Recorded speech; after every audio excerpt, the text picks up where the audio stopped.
প্রিয় শিক্ষার্থী বন্ধুরা, লজিস্পার্ক একাডেমির পক্ষ থেকে আপনাদেরকে শুভেচ্ছা এবং স্বাগতম। আমরা আজকে লজিস্পার্ক একাডেমির পক্ষ থেকে আমাদের প্রথম ক্লাস নিয়ে হাজির হয়েছি। আজকে আমরা গণিতের খুবই গুরুত্বপূর্ণ একটি বিষয় নিয়ে ক্লাস করতে যাচ্ছি। আপনারা ইতিমধ্যে দেখেছেন আমার বোর্ডে লেখা রয়েছে একটি চমৎকার নাম, বীজগণিতিক রাশি। বীজগণিতিক রাশি হচ্ছে গণিতের খুবই একটি গুরুত্বপূর্ণ বিষয়। পাটিগণিতের সর্বায়নকৃত রূপই হচ্ছে বীজগণিত। আর পাটিগণিতের আমাদের দৈনন্দিন জীবনের নানান জটিল সমস্যাকে সমাধান করার জন্য আমরা চলকের সহযোগিতা নেই। আর চলকের সহযোগিতা নিলেই আমরা যে রাশিগুলো তৈরি করি সেগুলিকে আমরা বীজগণিতিক রাশি বলি। বীজগণিতিক রাশির মধ্যে চলক এবং ধ্রুবক দুই ধরনের সংখ্যা পাওয়া যায়। চলককে আমরা অজানা রাশি বা অজানা সংখ্যা হিসেবে আখ্যায়িত করি এবং ধ্রুবককে আমরা একটা সাংখ্যিক মান হিসেবে আখ্যায়িত করি। এই বীজগণিতিক রাশির নানাবিধ সূত্রাবলী রয়েছে। আজকে আমরা এই ক্লাসের মধ্যে দেখব বীজগণিতিক রাশির সূত্রাবলীর উৎপত্তি এবং কিভাবে আমরা সূত্রগুলিকে বিন্যস্ত করতে পারি। বীজগণিতিক রাশির খুবই সাধারণ এবং প্রথমেই আলোচ্য যে বিষয়টি সেটি হচ্ছে বর্গ। আমরা সবাই বর্গের সঙ্গে পরিচিত। বর্গ কাকে বলে? আজকে আমরা সর্বপ্রথমে বীজগণিতিক রাশির বর্গ নিয়ে আলোচনা করব। সবাই কি জেনে যাওয়া যাক বর্গ কাকে বলে। বর্গ কথাটির সঙ্গে আমরা সবাই পরিচিত। বর্গ যখন আমাদের কাছে আসে, বর্গ আসলেই প্রথমে আমরা বর্গের চিহ্ন স্কয়ারকে আমরা ব্যবহার করে থাকি, বা স্কয়ারের কথাটাই আমাদের মাথায় হয়তো প্রথম আসে। আমরা যদি বলি এ এর বর্গ কত, তখন আমরা বলবো এ স্কয়ার। এখন আমরা একটু জেনে নেই বর্গের সংজ্ঞা। বর্গ কাকে বলে? যদি কোনো সংখ্যাকে ওই সংখ্যা দ্বারা গুণ করা হয়, গুণ করলে যে গুণফল পাওয়া যায় তাকেই বর্গ বলে। এখন যদি আমাকে বলা হয় 2 এর বর্গ কত, 2 এর বর্গ 2 গুণ 2 সমান 4। তার মানে 4 হচ্ছে একটা বর্গ সংখ্যা। এই বর্গ সংখ্যার মূলে ছিল কত? 2। 2 এর বর্গ 2 গুণ 2 অর্থাৎ 2 স্কয়ার। 2 স্কয়ার মানে হচ্ছে কত? 4। অর্থাৎ 4 এর বর্গমূল হচ্ছে কত? 2। তাহলে আমরা কি পেলাম? আমরা পেলাম যে কোনো সংখ্যাকে ওই সংখ্যা দ্বারা গুণ করলে যে গুণফল পাওয়া যায় তাকে আমরা বর্গ বলি। এখন যদি আমাকে বলা হয় যে আমের বর্গ কত, তার মানে হচ্ছে আম গুণ আম অর্থাৎ আম স্কয়ার। নিশ্চয়ই আপনারা বুঝতে পেরেছেন বর্গ কাকে বলে। আমরা এখন যদি এই যে আমরা 2 এর বর্গ আমের বর্গ আমরা নির্ণয় করলাম, এখন যদি কোনো চলকের বর্গের কথা বলা হয়, যেমন এ এর বর্গ, এ এর বর্গ কত? এ এর বর্গ এ ইন্টু এ অর্থাৎ এ স্কয়ার। এ এর বর্গ এ ইন্টু এ স্কয়ার। এখন যদি আমাদেরকে একটা চলক না দিয়ে দুইটি চলক দেয়া হয়, অর্থাৎ যদি বলা হয় এ এবং প্লাস বি, এ এবং প্লাস বি এর বর্গ কত? এ এবং প্লাস বি, এ প্লাস বি এর বর্গ আসলেই আমরা আগের মতোই এ প্লাস বি এবং এ প্লাস বি, দুইটা এ প্লাস বি কে আমরা পরস্পর গুণ করে ফেলবো। তাহলে দুইটা এ প্লাস বি কে গুণ করলে আমার কি দাঁড়ালো? আমরা একটা এ দিয়ে একটা এ কে যদি আমরা গুণ করি তাহলে দাঁড়ালো এ স্কয়ার। একটা এ দিয়ে বি কে গুণ করলাম তাহলে দাঁড়ালো এ বি। আমরা আরেকটা বি দিয়ে এই এ কে গুণ করলাম, দাঁড়ালো আমার এ বি। আবার আমরা বি দিয়ে বি কে গুণ করলাম, দাঁড়ালো বি স্কয়ার। তাহলে আমার ফাইনালি কি দাঁড়ালো? A square A B plus 2ab plus B square. এটাই হলো বন্ধুরা আমাদের এ প্লাস বি এর বর্গ। তাহলে যেহেতু এ প্লাস বি দুইবার রয়েছে, গুণ হিসেবে আমরা এ প্লাস বি লিখে আমরা অল স্কয়ার দিতে পারি। তাহলে আমাদের কি দাঁড়ালো?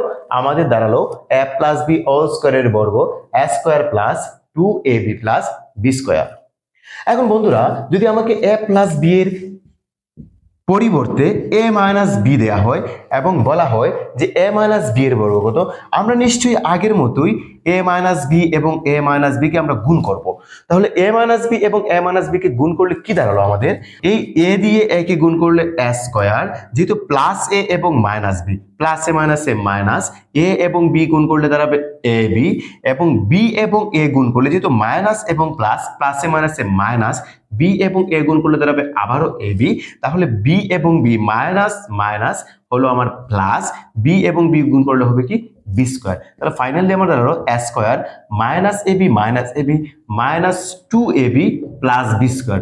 তাহলে আমরা এই এ মাইনাস বি এর বর্গ A minus B into A minus B অর্থাৎ A minus B all square সমান A square minus 2ab plus B square.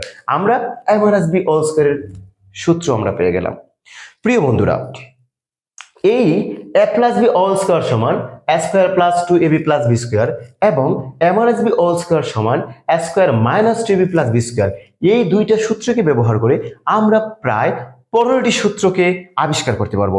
চলুন দেখা যাক আমরা কিভাবে বাকি সূত্রগুলোকে নিয়ে আসতে পারি। প্রিয় বন্ধুরা, আমরা এতক্ষণ ধরে এই দুইটি সূত্রের কথাই বলছিলাম যে a plus B whole square এর বর্গের সূত্র a square plus 2ab plus B square এবং a minus b whole square এর বর্গের সূত্র a square minus 2ab plus B square. আমরা এই দুইটি মাত্র সূত্রকে ব্যবহার করে আমরা বর্গের সকল সূত্রকে বিশ্লেষণ করতে পারবো।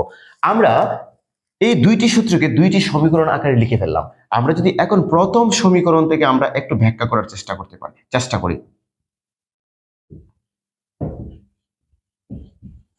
আমরা যদি এই 1 নং সমীকরণে থাকা a square plus 2ab plus B square, এই a square plus 2ab plus B স্কয়ারের যে সূত্রটা রয়েছে, সূত্রটাকে আমরা a স্কয়ার প্লাস এবং বি স্কয়ার, এই a স্কয়ার এবং বি স্কয়ারকে আমরা যদি বাম পাশে রেখে দেই এবং যদি আমরা a plus B whole square এর পাশে আমরা 2ab কে পক্ষান্তর করে ফেলি, যেহেতু 2ab এর সামনে প্লাস রয়েছে, আমরা সমানের ওই পাশে পক্ষান্তর করে নিলে তার পাশে সামনে চলে আসবে মাইনাস। আমরা কি পেলাম? a square plus B square সমান a plus B whole square minus 2ab। আমরা মান নির্ণয়ের জন্য প্রিয় বন্ধুরা, আমরা a square plus B square সমান a plus B whole square minus 2ab সূত্রটা ব্যবহার করতে পারি। এখানে একটি বিষয় লক্ষণীয়, যদি আমরা a plus B whole square ব্র্যাকেটের ভিতরে আমরা প্লাস ব্যবহার করি, তাহলে আমরা ব্র্যাকেটের বাইরে মাইনাস 2ab ব্যবহার করছি। এখন যদি আমরা এই যে 2 নং সমীকরণটা আমরা লিখেছিলাম, 2 নং সমীকরণ থেকে আমরা দেখার চেষ্টা করি। 2 নং সমীকরণ হতে আমরা এই a স্কয়ার এবং প্লাস এই বি স্কয়ারকে যদি আমরা সমীকরণের বাম পাশে রেখে দেই, বাম পাশে রেখে দেওয়ার পরে আমরা ডান পাশে রয়েছে a minus B whole square এবং বাম পাশে থাকা মাইনাস 2ab কে যদি আমরা পক্ষান্তর করে ওই দিকে নিয়ে নেই, সমীকরণের ডান দিকে নিয়ে নেই, যেহেতু এই পাশে মাইনাস রয়েছে, ওই পাশে গেলে কি হবে? প্লাস হবে। এবং কি রয়েছে? 2ab, আমরা দিব প্লাস 2ab।